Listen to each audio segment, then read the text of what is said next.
Olá pessoal, eu sou o Jefferson e hoje vamos estudar um tema bem complexo e bem importante dentro do direito. Vamos falar um pouco sobre o mito da verdade real e sua relação com o processo, com a verdade processual.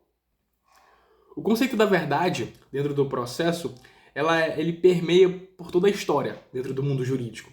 Então a gente vai entender suas complexidades, os seus pormenores, os seus detalhes para que fundamente o nosso entendimento sobre o tema. Para início, temos que entender que o mito da verdade processual está extremamente ligada ao sistema inquisitório. Sistema esse que vigorou, na Idade Média, onde foi criado dentro da Igreja Católica e que foi usado como meio autoritário de buscar determinada realidade, de buscar determinada situação, né?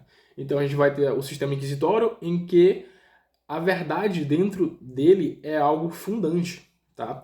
Então, os julgadores, os inquisidores, eles buscavam essa verdade de qualquer forma e usavam aquele determinado expressão, né? Em que os fins justificam os meios. Então, como a verdade é algo fundamental, é algo super importante, independentemente de como a gente vai chegar, a gente vai buscar ela, tá? Se a gente vai ter que usar tortura, qualquer forma, a gente tem que chegar na verdade, porque ela é algo fundamental, tá? Então eles ligavam muito essa questão de verdade a Deus e à divindade, em que ela se estabelecia como uma verdade. E esse sistema utilizava essa ideia de verdade como algo fundamental para legitimar a tortura, para legitimar uma busca perigosa, uma busca abusiva, mas que justificava por quê? Porque eu tenho que chegar de qualquer forma na verdade. O juiz, dentro do sistema inquisitório, ele é o autor mais importante, né? Ele faz parte de todo esse cenário, onde a verdade era perseguida sem considerar os meios utilizados para alcançá-la, tá? Então, ele ia buscar de qualquer forma essa verdade. Para nós, no direito moderno, já adotamos um sistema diferente. A gente adota um sistema acusatório, onde eu tenho a divisão entre as partes, né? Eu tenho uma defesa, eu tenho uma acusação, e eu vou garantir a ampla defesa, o contraditório, e assim produzir provas, utilizar a própria prova como um elemento de corroboração do próprio argumento, do meu próprio discurso.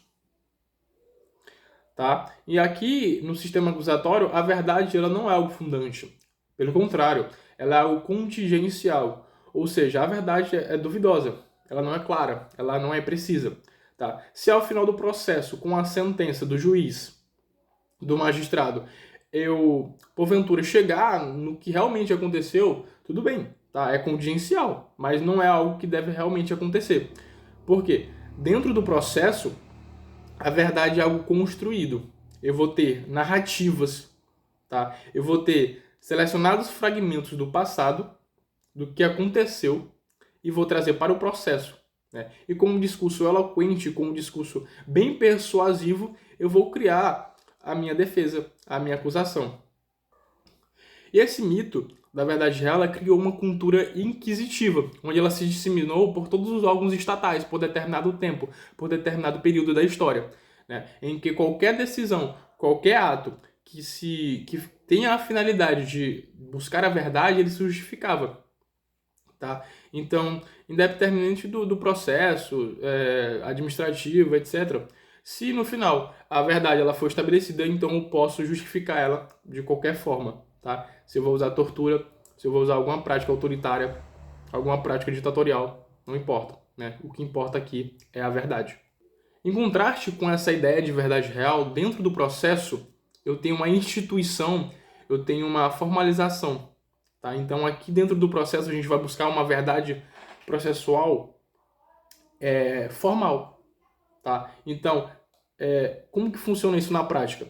Os meus meios, né?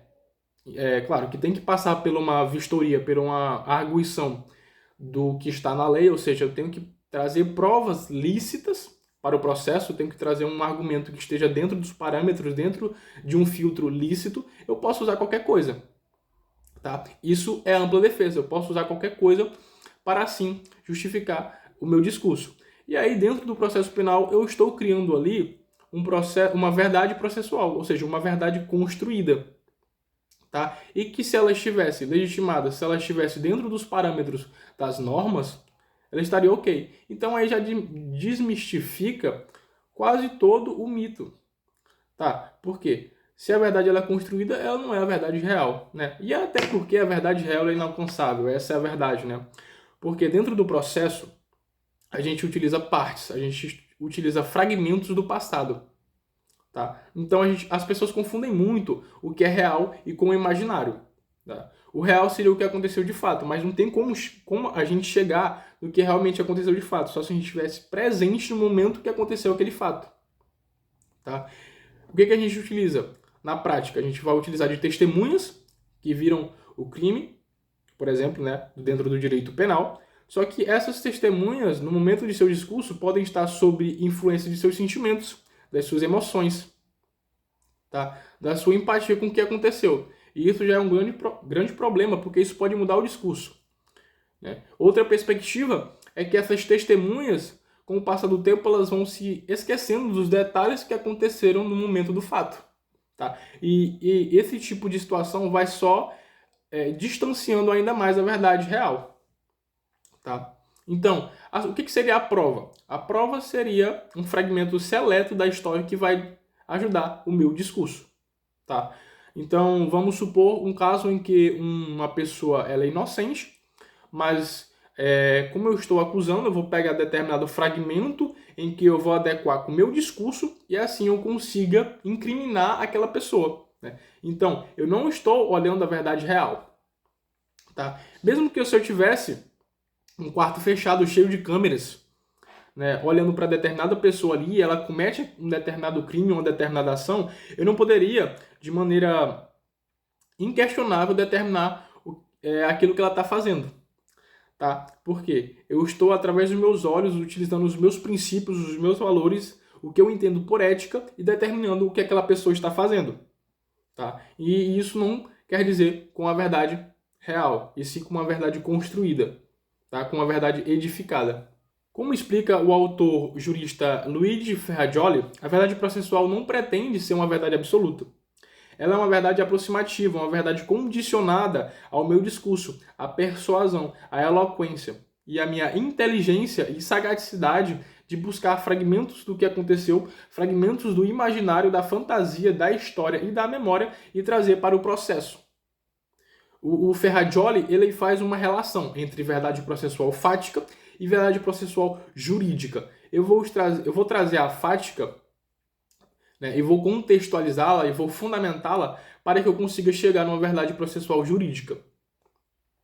Exemplo, eu vou estar trazendo fatos, tá? Eu vou estar trazendo um discurso e provas de que uma pessoa matou outra, tá? Para me alcançar a verdade processual jurídica, tá? E como é que seria essa verdade processual jurídica?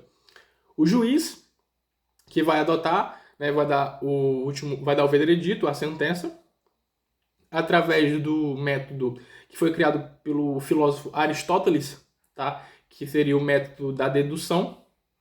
Ele vai fazer um silogismo. O que quer dizer esse silogismo? Exemplo, ele vai usar um suporte fático comportamental abstrato. O que seria isso? Matar alguém. É um suporte ali, tá? A gente vai pegar uma conduta abstrata e um comportamento fático de algo que aconteceu, tá? E vou ligar ele a uma consequência jurídica proporcional ao caso, né? Exemplo, matar alguém. Matar alguém seria algo abstrato, tá? Eu vou utilizar como suporte, tá? Matar alguém é crime, tá? A pena de 10 a 20 anos. Não é isso, na verdade, é só um exemplo, só no mundo hipotético. Então, ali eu já estabeleci meu suporte e agora eu vou olhar o fato, vou adequar ao fato e vou efetuar o silogismo. Eu matei alguém. Então, se matar alguém é crime e eu matei alguém, então eu cometi um crime, tá? Então é isso que o juiz ele vai fazer no silogismo. Isso que seria a verdade processual jurídica. A questão da verdade no processo ela está muito ligada à função da prova. A prova é um elemento muito importante, se não o elemento mais importante do processo. Porque só o discurso não é suficiente, tá? E muitas das vezes eu posso até ser inocente em determinado caso. Porém, eu não tenho provas. Eu tenho apenas um discurso. Já a outra parte utilizou da sagacidade, da perspicácia e conseguiu, com apenas fragmentos da história e com um discurso bastante eloquente e visionário, conseguiu achar uma forma de me incriminar. Tá? Então, já mais um outro fato, né, mais uma outra opção para que a gente possa concluir que a verdade processual, o mito da verdade já está desmistificado, que ele não existe. Por quê? Porque ele está muito condicionado a essa questão da função da prova. Tá? Então, quer dizer que só porque eu não tenho provas, eu não sou inocente? É isso. Então, realmente é isso. Por quê? É uma verdade construída, porque eu tenho que utilizar meus métodos, instrumentos, mecanismos e utilizar, né, de acordo com o meu discurso. Aí eu vou ter a decisão final. A decisão final seria a adoção, né, por parte do juiz, do magistrado, em que ele vai adotar o discurso mais convincente. Tá? Ele vai adotar o discurso que mais o comoveu. Tá? Claro que ele vai ter que fundamentar, né, de acordo com a lei, mas não necessariamente é uma verdade objetiva. É uma verdade real. É o que foi melhor descrito durante o processo, né, durante todo o trâmite processual. Alguns autores eles vão dizer que a verdade é algo inalcançável e de que a verdade é algo datado, o saber é algo datado, provisório. Tá? De que o que a gente sabe, ele tem um vencimento, tem uma data de validade. Por quê? Porque ele só vai vigorar até o momento em que não vir, né, outro discurso. Tá? Então, vê que a verdade ela já está bem deturpada até aqui.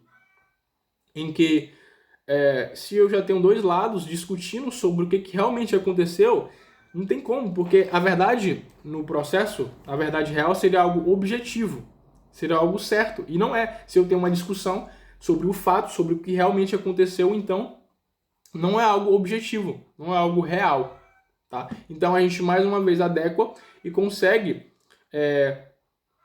dizer que a verdade é algo construído. E a busca pela verdade é uma função das partes e não do juiz.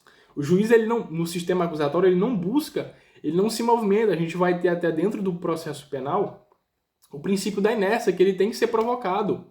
Tá? O juiz está ali só para conduzir o processo e dar a sentença. Tá? Mas quem vai buscar realmente a verdade dos fatos são as partes e não o juiz. Né? O juiz ele vai atuar apenas como um mediador da luta pela persuasão. E ao final vai adotar a história, o discurso que foi mais convincente. Resumindo, o mito da verdade real ele revela a complexidade e os perigos da busca pela verdade absoluta no processo. Por quê? Essa verdade ela pode justificar sistemas e mecanismos autoritários, ditatoriais, que vai contra o princípio da humanidade, vai contra os valores humanos. Tá? E hoje a verdade processual ela se mostra mais adequada para garantir a justiça de uma forma controlada, tá? E respeitando as regras do devido processo legal. Tá? Então, o processo ele não vai buscar essa verdade real. O processo, de forma resumida, resumindo o vídeo até aqui, ele é algo construído, ele é algo edificado pelas partes. Tá? Ele é algo que vai ser fundamentado e que a verdade é algo contingencial. Então, pessoal, é isso. Obrigado por assistir, obrigado por estar aqui. Deixa o like, se inscreve no canal, vamos ter mais vídeos e até o próximo vídeo.